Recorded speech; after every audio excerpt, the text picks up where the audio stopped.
Hi everyone. Let me fix this a little. There we go. This is a response, I suppose, because I wrote on the forum, and he totally made me sound retarded, and I don't appreciate that, but thanks. Excuse my silly hat. Anyway, suicide booths. This has come up several times within the community, and, a lot of people are against the idea. They're more for the idea of saving lives and stopping, stop suffering. And that is, it makes a lot of sense. Yeah, we should stop suffering for sure. But what about those who suffer because they really got just really got a bad draw of cards, basically, and there's really no hope for them. They're poor. They are in and out of the mental wards. They're like, there's just no help for them, and therefore they're still suffering. They still cost money. I mean, money is like my least issue, but mostly it's the suffering that I, disagree with. So I have three main reasons why I advocate suicide booths. And first off, I want to explain how the suicide booth would go.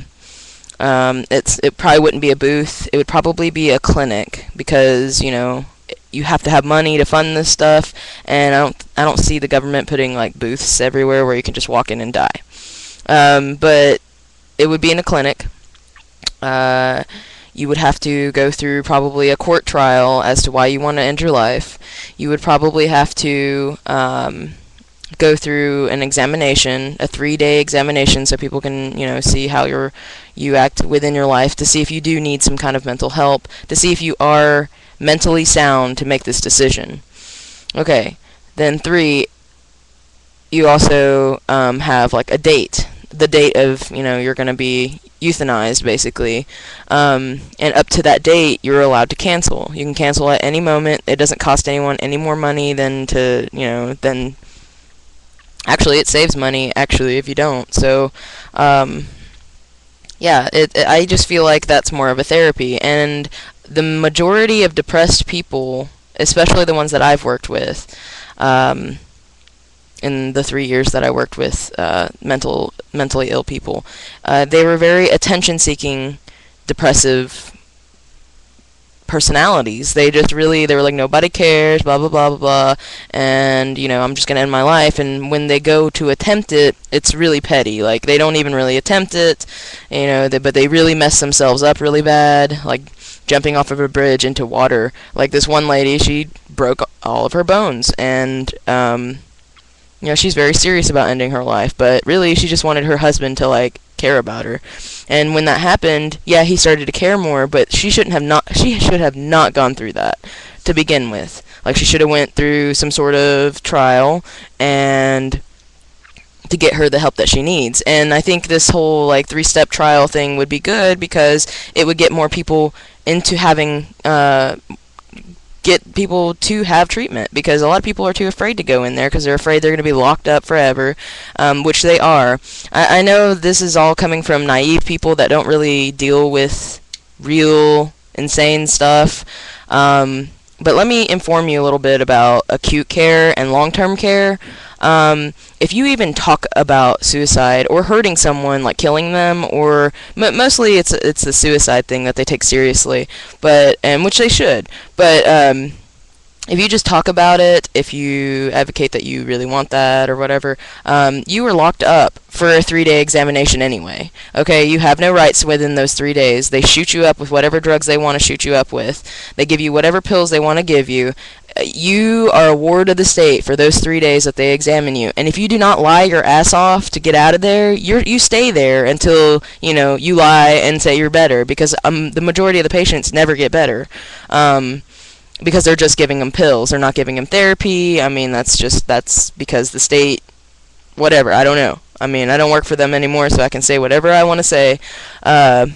But that's just, point blank, if you've ever been into a mental ward, you know how it is. You stay there for a couple days if you have no insurance, and if you do have suicidal thoughts or whatever, they keep you against your will for 3 days. Like, it's ridiculous. So that's why I think this whole trial thing for, a suicide clinic or something should be, at least there to give people the choice. Also, when someone is going to commit suicide is not the most humane way. Like, it is, I mean, killing yourself isn't really humane, but however, it is very messy, and sometimes it occurs with someone doing homicide and then doing suicide. You see what I'm saying? Like, if that person would have, you know, been like, hey, I'm already thinking about this stuff, these programs are available, and, you know, whatever, and they probably wouldn't have gone through all that mess to kill their loved ones and then themselves because they knew whatever. It's all kinds of crazy. It doesn't make any rational sense as to why they do that, but that's what happens. I advocate this especially because there are so many people also, not only in acute care, but so many people in long-term care that still want to die. Still want to die. They're 40, they're like, you're 60, like they're really old, but since they've been in there since they were 20, and they still feel the same way. Therefore, they're just, you know, causing people, I mean, they're causing the state to pay for them to stay there, basically. And they don't even want to be here anyway, so why are we saving lives of people who don't even want to be here?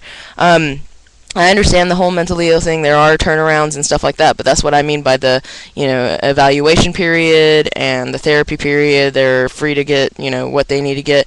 But yet again, let's talk realistically. This will probably never happen because our government thinks more of a, you know, more is better. The more people we have, the more workers we have, the more money the more revenue we should be bringing in. But then you have those who don't want to be a part of the society, who don't want to live, and who don't want to, you know, whatever, and they're costing the, you know, the government money. So there's just certain little things that I'm just saying, like, you know, after so long of not wanting to live, I don't think you're going to change your mind. And if you're left alone, I mean, it just takes a lot of monitoring and a lot of time on other people's parts for someone who really isn't going to change. And I hate to be that person. I used to be that person who believed that everyone could have help, like everyone could be turned around, but it's not true. It's not true. I mean, all of our buddy, I mean, my buddy, Amendum, Gary, he's not going to be able to be turned around. He sees the shit at face value. He sees that all of this is bullcrap, and it doesn't matter, and he's never going to change. So it's just one of those things. And then also in Onision's video, I'll put the link down below, he says, you know, at the time he had a wife in which, you know, and YouTube is what kept him here. And I'm like, that's great that you can find something that, you know, you think is gonna, you know, keep you going. That's cool. But, you know, there are times that I'm sure Onision looks back and he's like, YouTube videos, whatever, what is that? What is the point of that? I'm not really going anywhere. I mean, I'm sure you can get into a depressive mode like everyone else, and that's just what happens. But there are just some people who have cards that are drawn that are just not very, like, they have a disease and they have to live throughout their whole life with that disease, and it's painful and they're suffering. So, you know, the only way they think, you know, they can get better, or the only way to stop the pain, they think, is to try and kill themselves. I've had a couple of patients like that. There are so many cases that are like that. There's not really any case that I've ever heard of where a truly depressive person who truly attempted suicide that wanted to live their life afterwards. Very few stories, especially from where I've worked. Most of the time, if they really attempted, they are so angry. They are so angry they're still here. They're, you know, they're mortified, like, as to what they're gonna do now, because now the ward has them and they're afraid that he or she are gonna try to kill themselves again in such a way that they did, so they keep them against their will at the mental ward. So whatever, it's one of those fine lines of insanity and sanity. You're supposed to walk the line, not, you know, be on either or, because if you're on either or, either way you're insane. So I don't know, that's what really bothered me and made me do this video is the fact that he was like, let me tell you why this is stupid, I know everything, or I don't know, whatever. It was just really cocky, and I'm like, you know, you should probably get your stuff into debates, so that way you don't sound so douchebaggy. I mean, I like Onision's videos because sometimes he's true about stuff, especially recently in his Speaks videos. He's been kind of like trying to be true to himself and things like that. But this suicide booth, he's taken too literally, for one, and all his viewers are taking it too literally on the forums. Like, I can read to you a little bit what is going on. Like I said, suicide booths is a touchy subject. However, it is amongst the biggest topic in the debate community, YouTube community. The whole idea to the booths are for people who would be screened and monitored for many days before their final decision. You can't force people to appreciate life, no matter how much scientific evidence or religion you shove down someone's throat. I take it that many of you have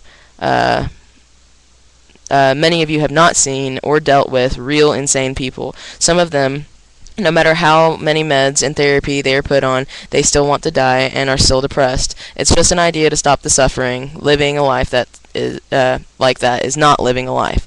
And then I'm like, what do you think?